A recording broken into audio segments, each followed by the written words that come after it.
नमस्कार बच्चों। आज की हिंदी की कक्षा में आप सभी का स्वागत है। मेरा नाम अरुणा नारोलिया है।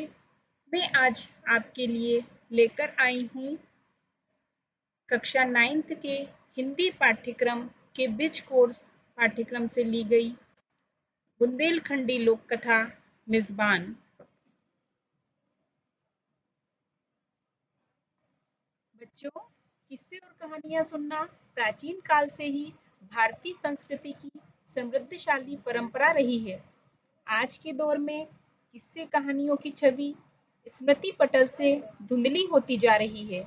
हाँ, कुछ स्मृतियां बची तो हैं, जो सिर्फ कई साल पहले हमने अपने दादा दादी, नाना नानी अथवा अपने बूढ़े सयाने के मुख से सुनी थी।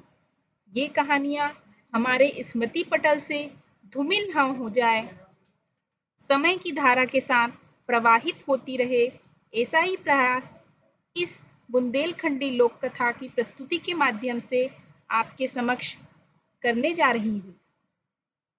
लोक कथा किसी भी समाज का आईना होती है। सामाजिक रीति रिवाजों, परंपराओं, कुरीतियों और दुराग्रहों को विद्यार्थियों तक पहुंचाती है। समाज को जागरूक और सामाजिक चेतना जगाने के लिए लोक कथा एक बेहतर माध्यम है। मिज़बान लोक कथा भी इन्हीं उद्देश्यों को ध्यान में रखकर लिखी गई है। यही नहीं, भारतीय अतिथि सत्कार को कितना महत्व देते हैं, इसे भी इस लोक कथा में दर्शाया गया है। लोक कथाएं अपनी विरासत को एक पीढ़ी से दूसरी पीढ़ी तक पहुंचाने का माध्यम भी है।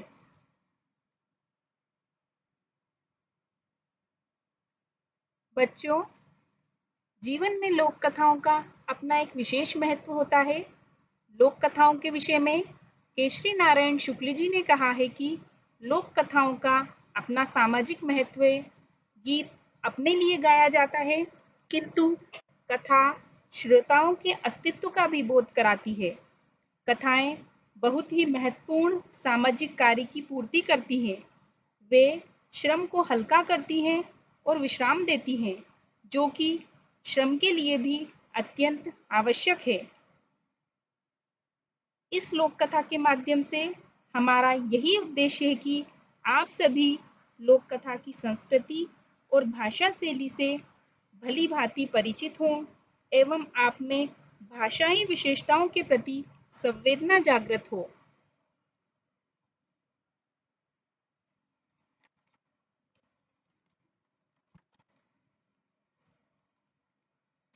इस मेज़बान लोक कथा की प्रस्तुति के माध्यम से हम चाहते हैं कि ये कहानी अपने बुंदेलखंडी स्वरूप में ही हमारे बच्चों तक पहुंचाई जाए, जिससे उसकी मौलिकता एवं संपूर्ण लालित्य बना रहे। तो इसी लक्ष्य को आगे बढ़ाते हुए आपके समक्ष प्रस्तुत है बुंदेलखंडी लोक कथा मेज़बान। एक परिवार में पति पत्नी रहत थे। दो बड़े प्रेम से अपना जीवन बिता रहे थे। एक बार का भव बिन के घर मिज़बान आए। मिज़बान आए तो बे दो बड़े खुश भय। बिन को स्वागत करो, कहे बहुत दिना बाद आप आए हैं। मिज़बान है, जलपान करवाओ। फिर दिन डूबे, बेजान लगे तो पति पत्नी ने कही कि ऐसे कैसे जात हो, बिना रोटी खाए हम नहीं जान दे। भोजन के लाने बिने रोक लो।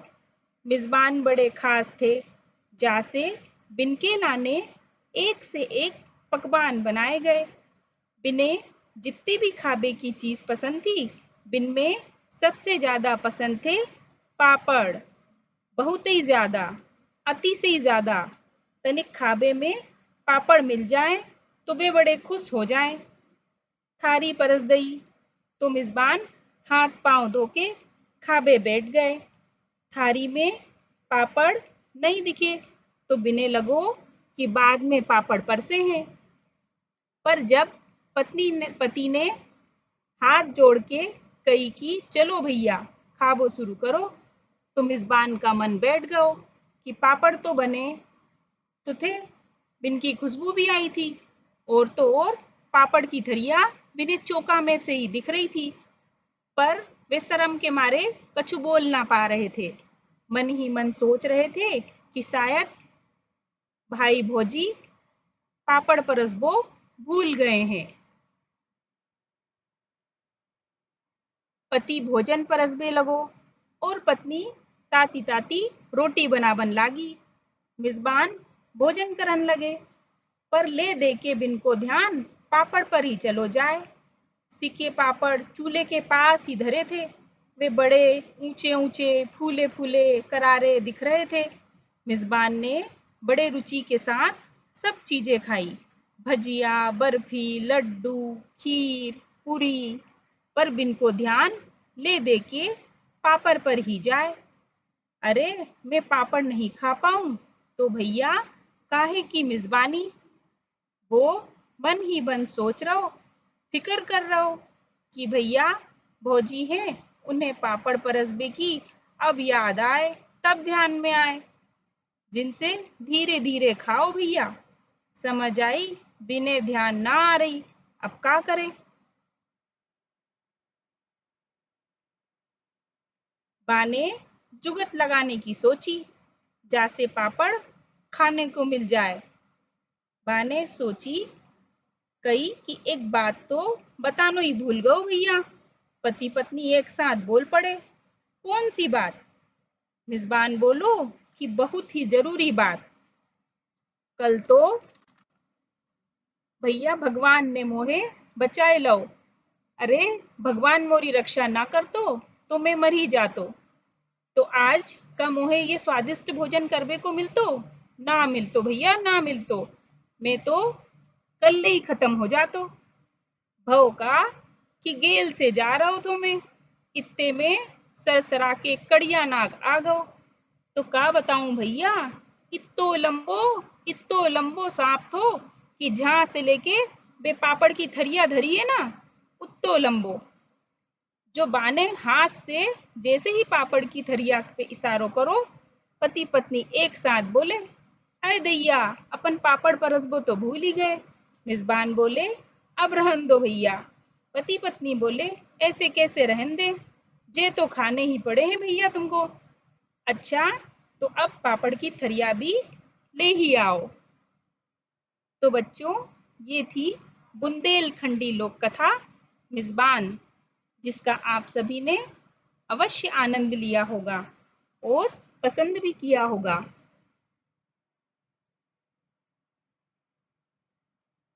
बच्चों, इस गतिविधि में आपको लोक कथा में आए नए शब्दों को लिखना है, जैसे कि सांझ, शर्म, सरसराते, इशारा, रक्षा इत्यादि।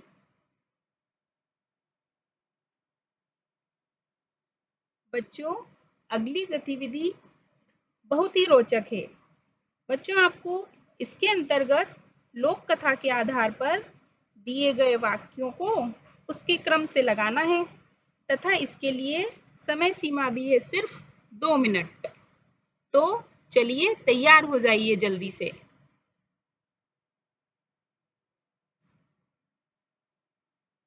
अगले क्रम में बच्चों, आपको कोष्टक में दिए गए शब्दों को उनके स्वाद के अनुसार नीचे दिए गए वर्ग में लिखना है। जैसे भजिया, भजिया का स्वाद कैसा होता है? हाँ, नमकीन। उसी प्रकार सभी शब्द जैसे बर्फी, लड्डू, खीर पूरी, मालपुआ, नींबू, पापड़, पपीता, सेब, इमली, गुलाब जामुन, इन सभी को इनके स्वाद के क्रम के अनुसार इनके वर्ग में लिखना होगा।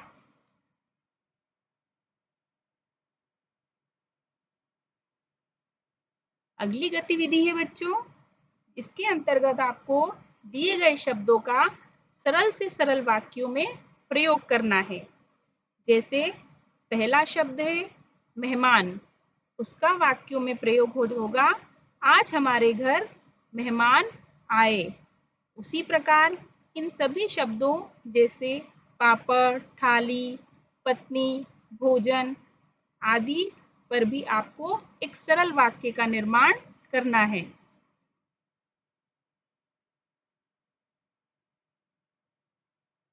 बच्चों, आपने अपने दादा दादी, नाना नानी एवं बूढ़े सयानों के मुख से कहानियां जरूर सुनी होगी और लोक कथाएं भी सुनी होगी।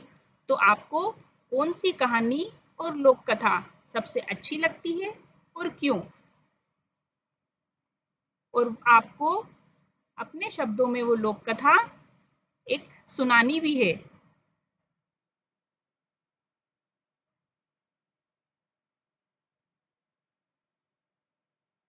बच्चों, हम दैनिक जीवन में अनेक मुहावरे और लोकोक्तियों का प्रयोग भी करते हैं। क्या आपको पता है कि ये मुहावरे और लोकोक्तियां क्या होते हैं और इनका अपने जीवन में क्या महत्व होता है? बच्चों, मुहावरे एवं लोकोक्तियों का प्रयोग भाषा की सुंदरता एवं रचना को आकर्षक बनाने हेतु आवश्यक माना जाता है। तो आइए हम देखते हैं मुहावरा किसे कहते हैं। वाक्य में जिस शब्द समूह का साधारण अर्थ ना होकर विशेष अर्थ होता है उसे मुहावरा कहते हैं। दूसरे शब्दों में ऐसा वाक्यांश जो सामान्य अर्थ का बोध न कराकर किसी विलक्षण की प्रतीति कराए मुहावरा कहलाता है। जैसे अपना उल्लू सीधा करना, इसका अर्थ होगा मतलब निकालना। अब आइए लोकोक्ति किसे कहते हैं ये जान लेते हैं। लोक समाज में प्रचलित उक्ति को लोकोक्ति अथवा कहावत कहते हैं। लोकोक्ति दो शब्द से मिलकर बना है। लोक धन उक्ति, केवल वही उक्ति लोकोक्ति के रूप में प्रयुक्त होती है जिसमें जीवन के अनुभव को संक्षिप्त एवं लक्षण ढंग से अभिव्यक्त किया गया हो।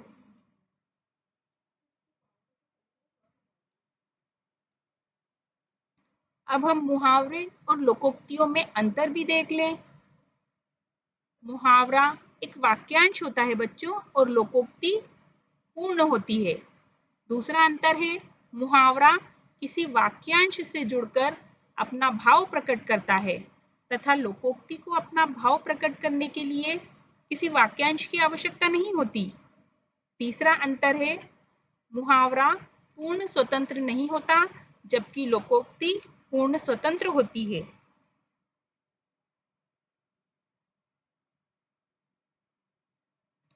बच्चों, अब आपको नीचे दिए गए शब्दों पर आधारित मुहावरे लिखने हैं। जैसे कि बिल्ली, बिल्ली से संबंधित आपको कोई सा मुहावरा याद आता है? हाँ, तो उसको इसके समक्ष आगे लिखना है। कुत्ते से संबंधित, चूहे से संबंधित, बंदर से संबंधित एवं घोड़े से संबंधित भी आपको मुहावरा सोच करके अपनी समझ बूझ के आधार पर यहाँ पर लिखना है। हम कुछ महत्वपूर्ण परिभाषाएं समझ लेते हैं जो कि निम्न प्रकार से है। शब्द, सार्थक वर्णों के समूह को शब्द कहते हैं, जैसे विद्यालय, बाजार इत्यादि। अब उपसर्ग की परिभाषा देख लीजिए।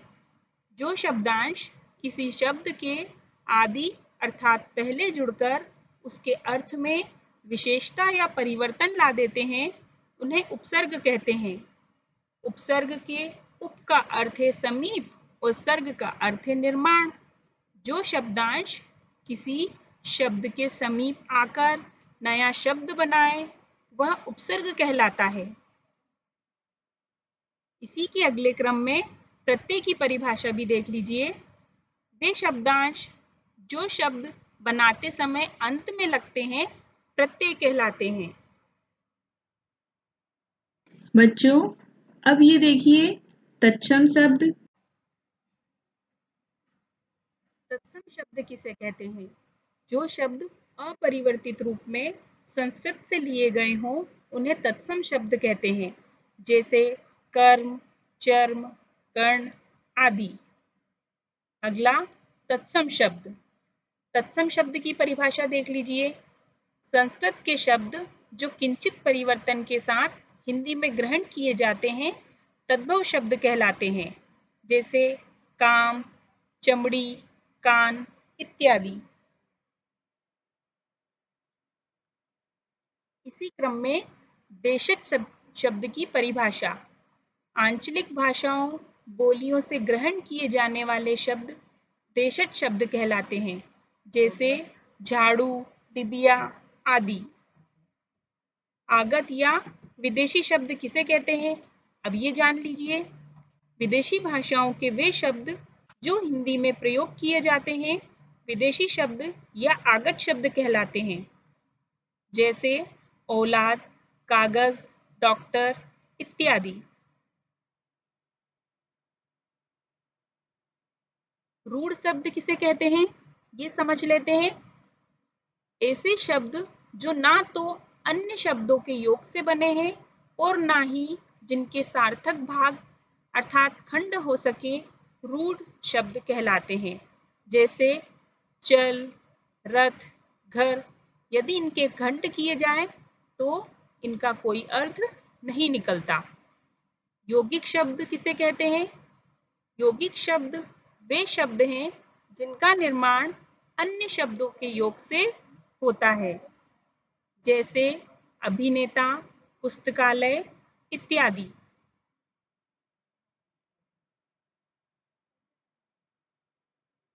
इसी क्रम में आपको एक गृह कार्य दिया जा रहा है बच्चों, जिसके अंतर्गत आपको नीचे दिए गए शब्द के साथ दूसरा शब्द जोड़कर एक नया शब्द बनाना है। जिस प्रकार की यहाँ पर लिखा है सह, सह का अर्थ होता है साथ।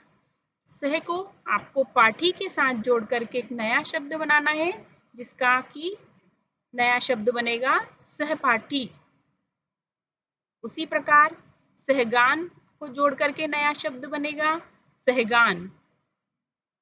सह और मति को जोड़ करके एक नया शब्द बनेगा सहमति।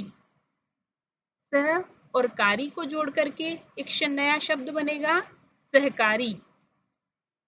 इनको जोड़ करके आपको अपनी कॉपी में लिखना है। इसी क्रम में आपने मेरे द्वारा जो परिभाषाएं बताई गई हैं उनको ध्यान पूर्वक सुना होगा और याद भी उनको करना है। फिर इन तीनों प्रश्नों के उत्तर बिना देखे अपनी कॉपी में लिखना है। पहला प्रश्न है उपसर्ग किसे कहते हैं, दूसरा प्रश्न है प्रत्यय किसे कहते हैं और तीसरा प्रश्न है उपसर्ग और प्रत्यय लगाते हुए तीन तीन शब्द बनाइए। हम वाक्य को पढ़ेंगे कि वाक्य किसे कहते हैं और ये कितने प्रकार के होते हैं तथा इनका वर्गीकरण किस प्रकार किया गया है।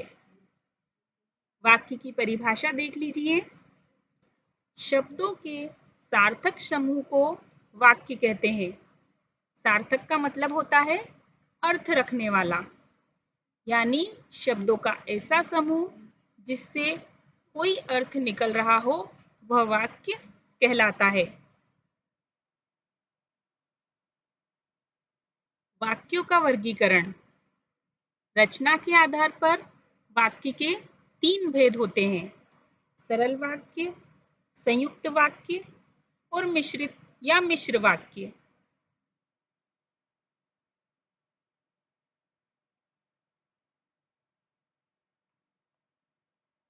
सरल वाक्य जिन वाक्यों में एक ही विधेय होता है उन्हें सरल वाक्य या साधारण वाक्य कहते हैं। इन वाक्यों में एक ही क्रिया होती है, जैसे मुकेश पढ़ता है और एक और उदाहरण है राकेश ने भोजन किया। अगला वाक्य का प्रकार है संयुक्त वाक्य। दो या दो से अधिक साधारण वाक्य जब समानाधिकरण समुच्चय बोधकों जैसे पर, परंतु, और, या आदि से जुड़े होते हैं तो वे संयुक्त वाक्य कहलाते हैं, जैसे उसने बहुत परिश्रम किया किंतु सफल नहीं हो सका। अगला उदाहरण है प्रिय बोलो पर असत्य नहीं। तीसरा है मिश्रित या मिश्र वाक्य।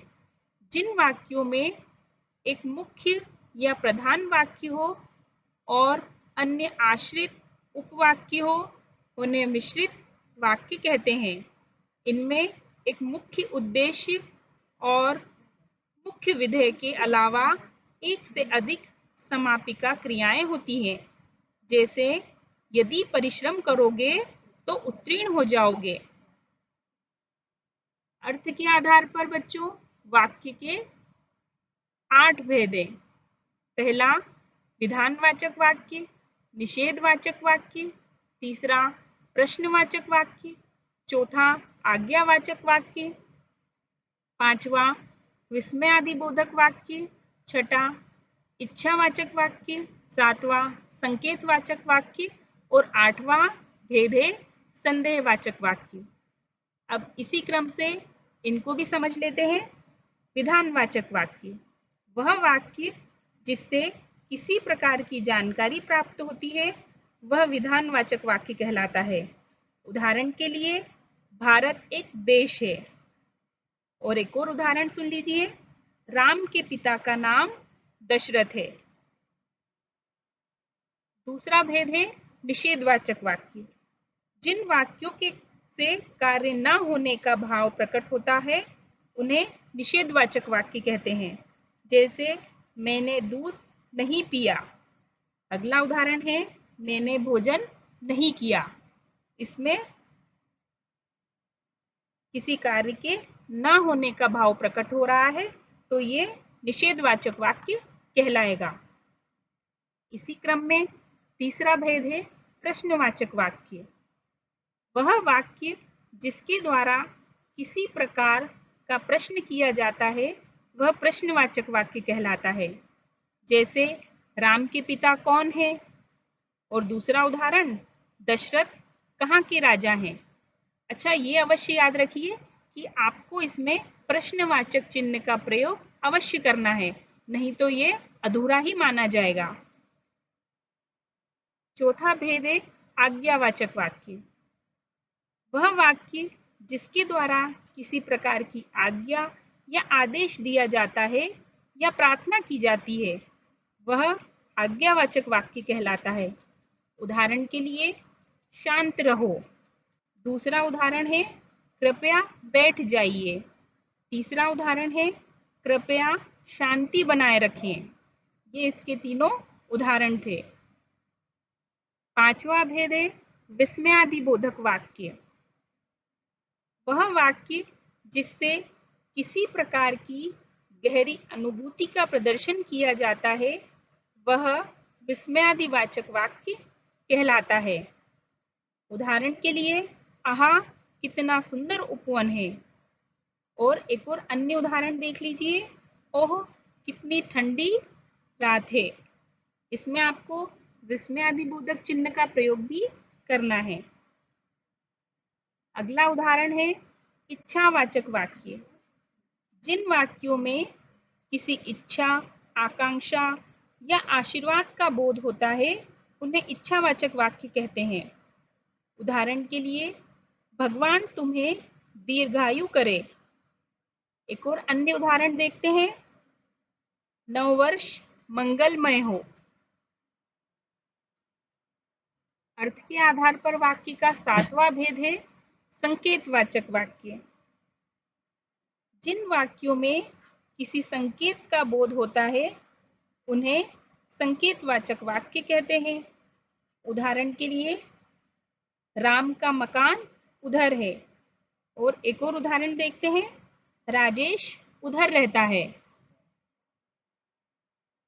अर्थ के आधार पर वाक्य का आठवां भेद है संदेहवाचक वाक्य।